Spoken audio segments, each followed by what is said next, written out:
The Monsters are in the final four of the AHL playoffs. They're about to get reinforcements in the form of Brendan Gaunt, but is Jet Greaves going to be ready to go on Thursday night? We're talking about all of that and more on today's episode of Locked On Blue Jackets.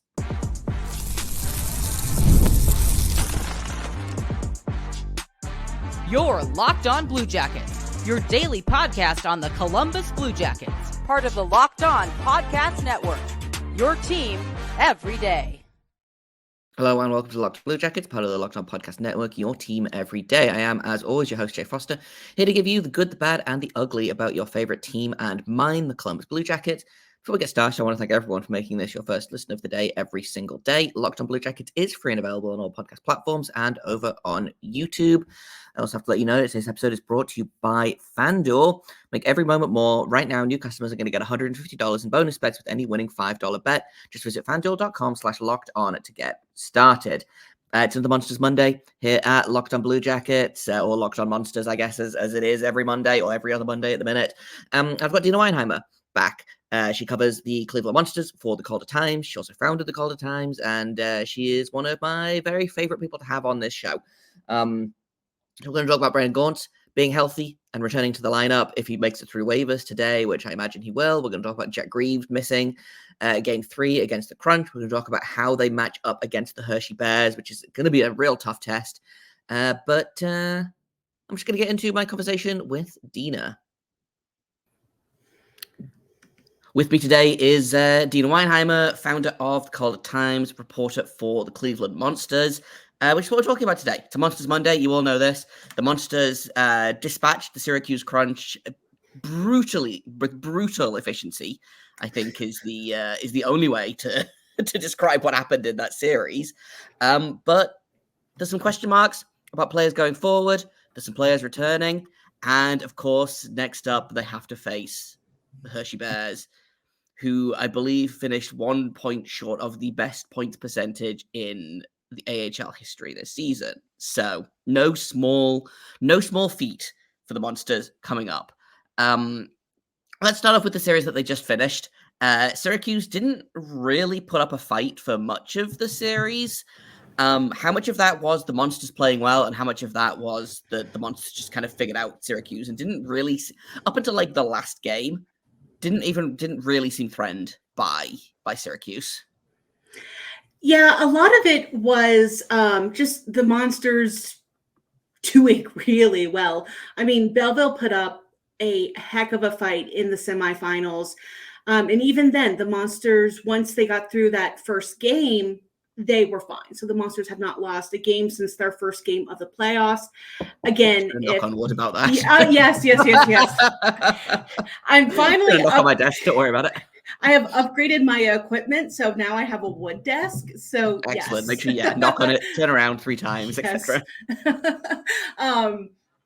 But yeah, the Monsters have just been amazing. I don't know if Syracuse was tired after their series with Rochester, or if Cleveland their physical game was just outstanding in the division finals. So I think it might have been a mix of figuring out Syracuse plus the team coming together at the right time, plus Cleveland taking it up a level. It was just the perfect recipe for success against the Crunch. Yeah, and I feel like I don't remember if we discussed this on Locked On Blue Jackets, or if I discussed it on an episode, or if we just kind of discussed it in our group chat or whatever. But we were talking about how the Monsters needed to figure out their scoring because they'd scored fewer goals than literally any other team still in the playoffs. And I believe since we talked about that, they have then outscored their opponent like 10-5 or something like that. Offensive outburst from the Monsters.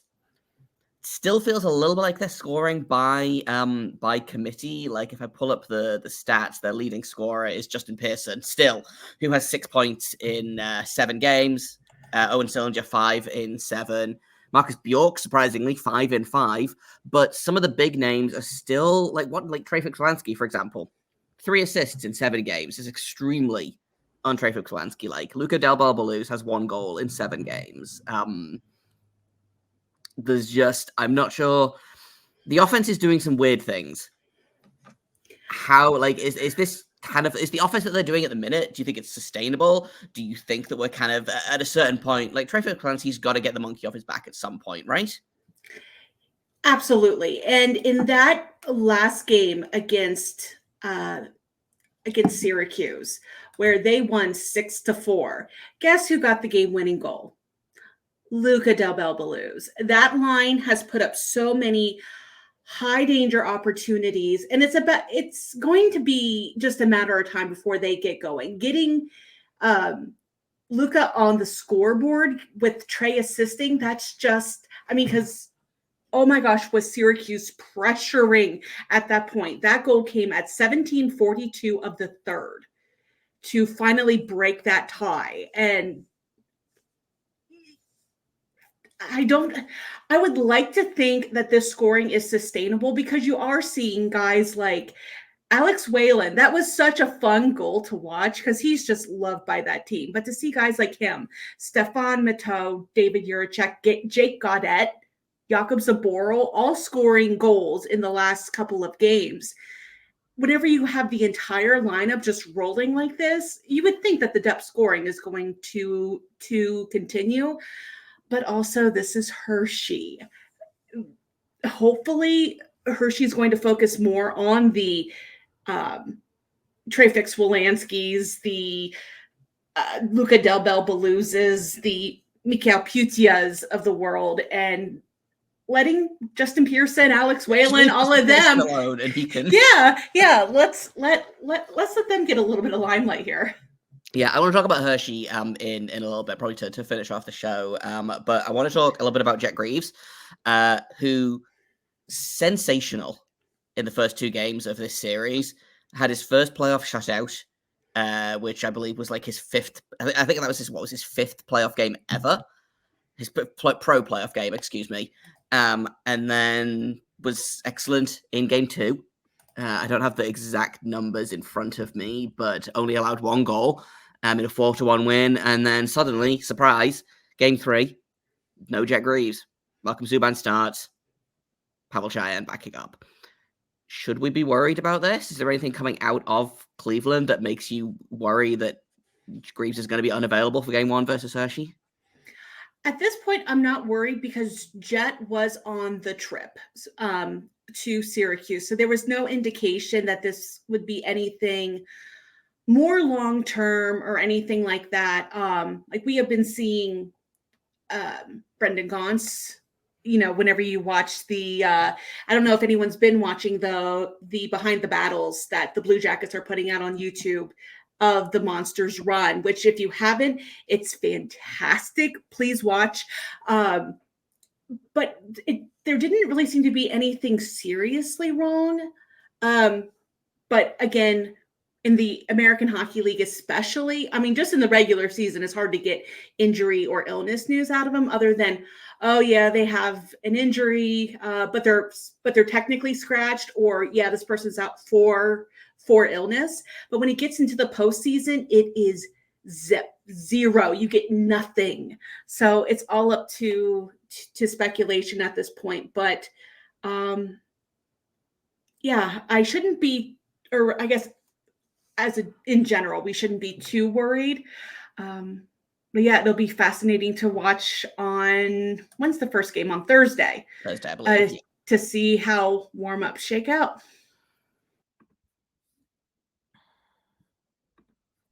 We'll get back to my conversation with Deana in just a second, but first, I've got to tell you all about FanDuel.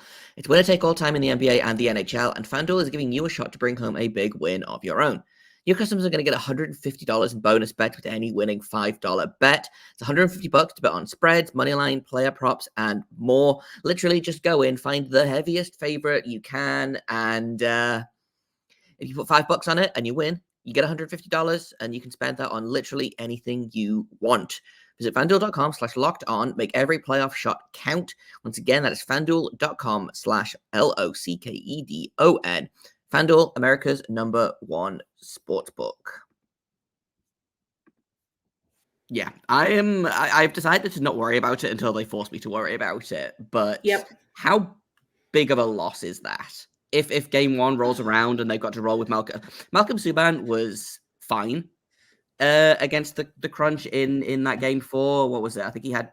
I can pull this up. Actually, I have the technology. 4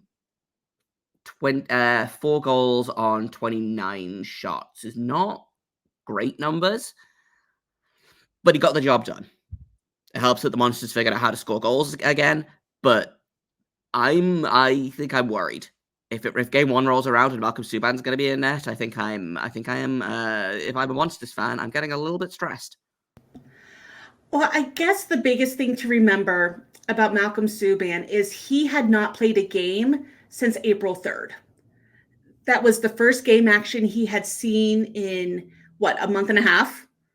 Yes, something like that. So I wouldn't worry too much about it. I mean, if we look at his previous playoff performances in last year's playoffs with the Rochester Americans, he had a .916 save percentage, 8 wins. I mean, granted, 6 losses, but we can't pin 100% of everything on the goaltender. But I like that save percentage. Granted, ideally, we would have Jet in net if we are the Cleveland Monsters, because looking at the Hershey tandem of Hunter Shepard and Clay Stevenson, that is a huge 1-2 punch. But also having Malcolm Subban get a start in net, get the puck on his pads, get some reps in, I would imagine he's just going to get better as games go on if they have to ride him. And that is the reason why he was brought in, honestly. Yeah, for sure. I'm much more confident with love Pavel Chayan. I think he's going to be a very good goalie for the Monsters in a couple of seasons. Not yet, though. He's not ready. So I'm much more confident with Subban than I am with Chayan, in fairness. As about 20 minutes before we started recording, they announced Brendan Gaunce, who has been out for all of the playoffs. He got injured in, I believe, the season finale for the Blue Jackets, because that's just kind of how the Monsters' end of season role went. Was all of their players got injured when they got sent up to the Blue Jackets. But Brendan Gaunce, he is back. Well, okay, he's on waivers right now. If he clears waivers by noon tomorrow, he will join the Monsters. He is a 30-year-old, 5'10", pending UFA. I don't think love Brendan Gaunce. This is no disrespect to Brendan Gaunce. I don't think a team is going to pick him up unless the Washington Capitals want to spite the Monsters and take him away from them for playoffs. He can't play in any playoff games for the AHL because he wasn't on the roster at the trade deadline, I believe. Don't quote me on that. But how much of a boost to the offense does getting Brendan Gaunce back for game 1 versus Hershey mean? Everything. Literally. Short, simple. Pack it up. Let's go home.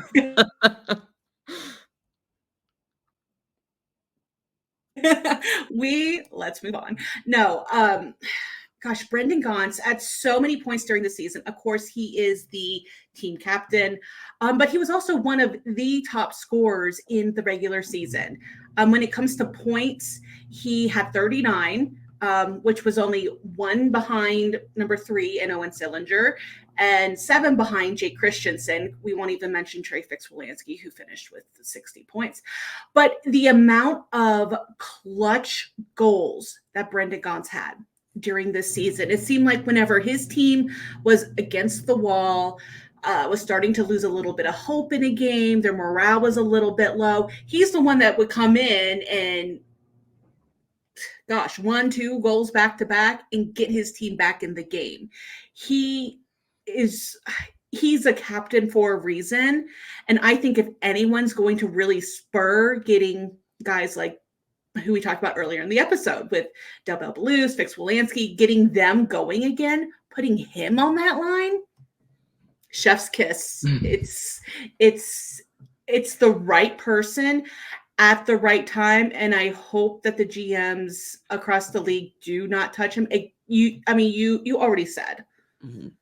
Also, GMs cowards and won't take waivers anyway. So, yeah, I mean, he's having a career year. I mean, 39 points in 46 games. The next closest was 2018-2019 with the Utica Comets, where he had 38 points, so 1 less point, but in 60 games. He has not seen playoff action since 2016 with the Utica Comets. I think he has a lot to prove right now. And getting him back, it's just, again, the right player at the right time with the right squad. Yeah, 100%.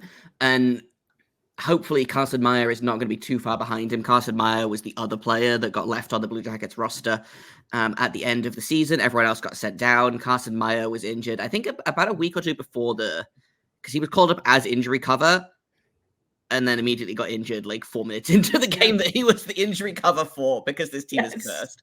But hopefully we might not see him back based on the injury, but... Yeah, Carson Meyer had the longer timeline. Yes. So getting Brandon Gaunce back is great news for this team. Oh, yeah. I mean, again, no offense to Carson Meyer, but if we had to bring someone back, especially with Trey playing as physical as he is right now, and that was a lot of Carson Meyer's role on top of scoring, because, gosh, he finished 5th in points. He was only two behind Brendan Gaunce in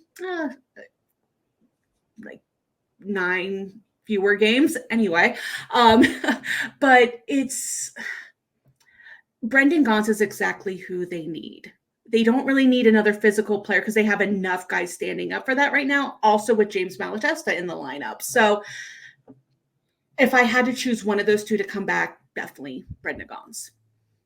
Yeah, it's just intangibles is a silly word that I don't like to use a lot because I don't like it. Everyone has a different meaning for it, and I think it kind of loses a little bit of meaning. But getting your captain back in the lineup, I think, is, he wears the C for a reason. Yep. And I think having him back is going to be a really big boost for this team, and they're going to need it because they have to play the Hershey Bears next. So just some Hershey Bear stats for people out there. In the regular season, they finished at the very top of the league.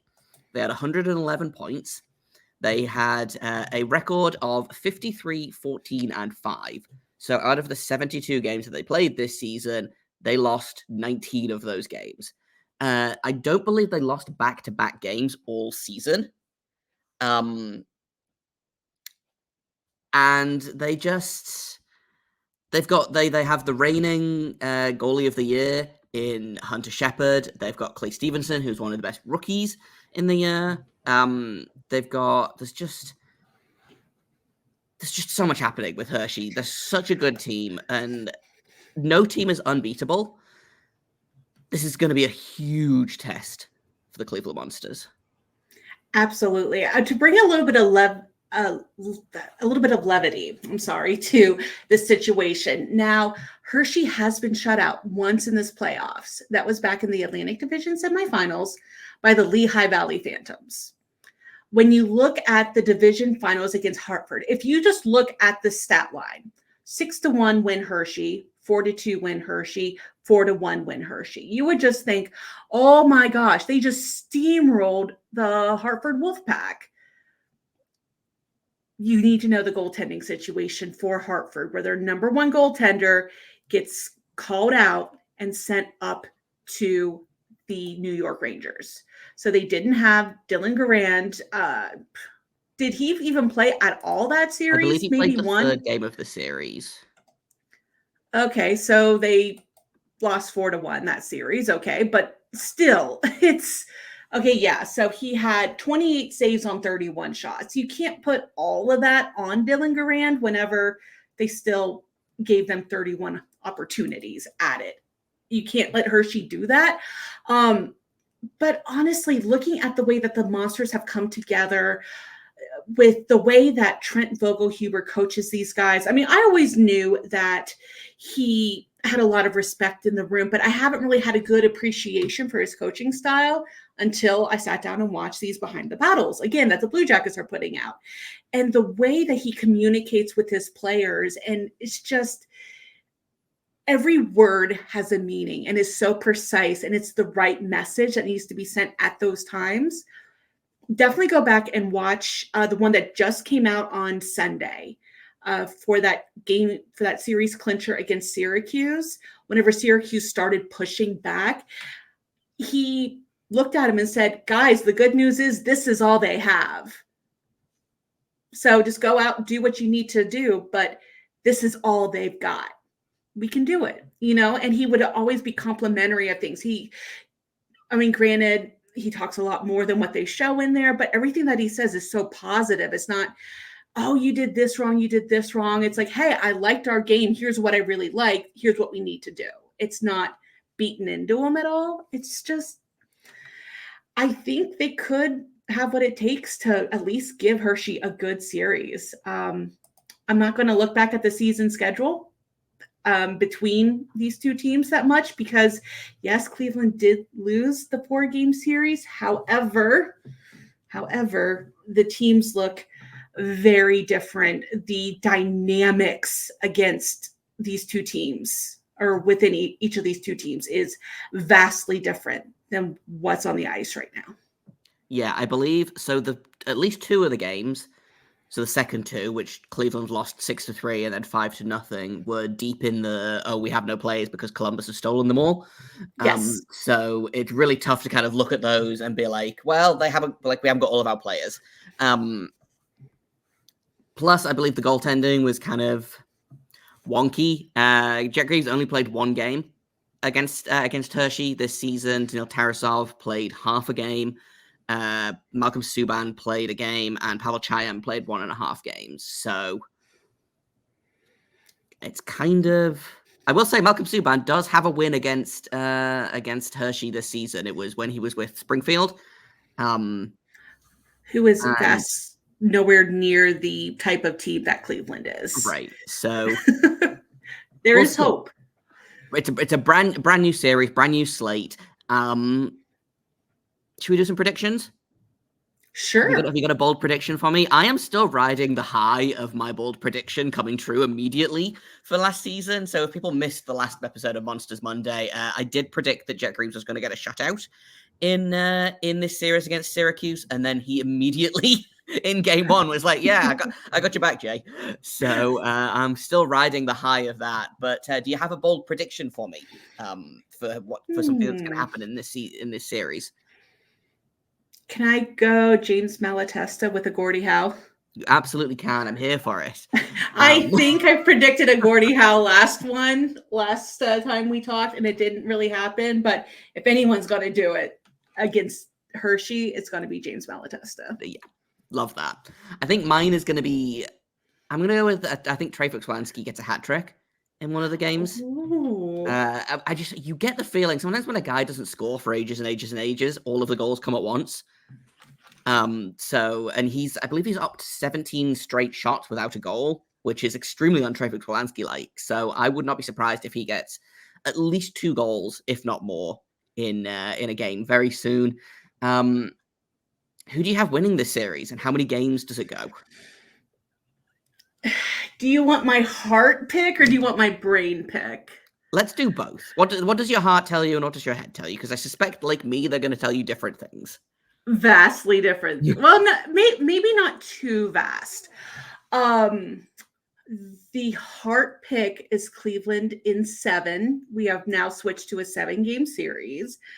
The brain pick says Hershey in 6.